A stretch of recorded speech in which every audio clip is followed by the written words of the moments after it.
অসম, মেঘালয়, পশ্চিমবঙ্গ এই সমস্ত লাগোয়া একটি জায়গা বা জেলা রয়েছে, একটি অঞ্চল, তা হলো চট্টগ্রাম। এই চট্টগ্রামটা সমস্ত দিক থেকে খুব ইম্পর্টেন্ট। চট্টগ্রাম যদি ভারতে চলে আসে তাহলে ল্যান্ড লক বলে একটা শব্দ আছে, অর্থাৎ নর্থ ইস্টের এই মুহূর্তে, উত্তর পূর্ব ভারতের এই মুহূর্তে কোনো সমুদ্র পথ নেই।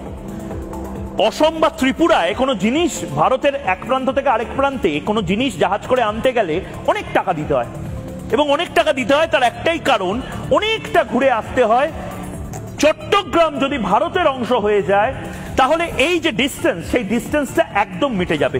এবং তার পাশাপাশি চট্টগ্রাম কিন্তু অত্যন্ত সেন্সিটিভ একটা জায়গা। চট্টগ্রামের পাশাপাশি কক্সবাজার, চট্টগ্রাম, এই পুরো জায়গাটা যদি ভারতের অংশ হয়ে যায় তাহলে বে অফ বেঙ্গল অর্থাৎ বঙ্গোপসাগরে ভারতের যে ডমিনেন্স, সেই ডমিনেন্স যে পরিমাণ হয়ে যাবে, আমেরিকা ধারে কাছে এগোতে পারবে না। সেন্ট মার্টিন নিক, সেন্ট হেনরি নিক, অমুক নিক, তমুক নিক, চট্টগ্রামের আশপাশটা যদি স্বাধীন রাষ্ট্র হয়ে যায় বা ভারতের অংশ হয়ে যায় তাহলে কিন্তু বাংলাদেশের জন্য শুধু নয়, গোটা পৃথিবীর যারা বে অফ বেঙ্গল বা বঙ্গোপসাগরকে দখল করার চেষ্টা করছেন তাদের জন্য ভয়ঙ্কর চিন্তার কারণ হবে। এবং এটাই আমি বারবার বলছি, এই চট্টগ্রাম 1947 সালে সন্তু যেরকম বলল, 47 সালে কিন্তু সবচেয়ে বেশি হিন্দু এবং বৌদ্ধ পপুলেশন ছিল, এবং এই হিন্দু বৌদ্ধ পপুলেশনকে ইচ্ছাকৃতভাবে মেরে কেটে ভাগিয়ে দিয়ে এই এলাকাটিকেও মুসলিম প্রধান একটি অঞ্চলে পরিণত করার চেষ্টা হয়েছিল। কারণ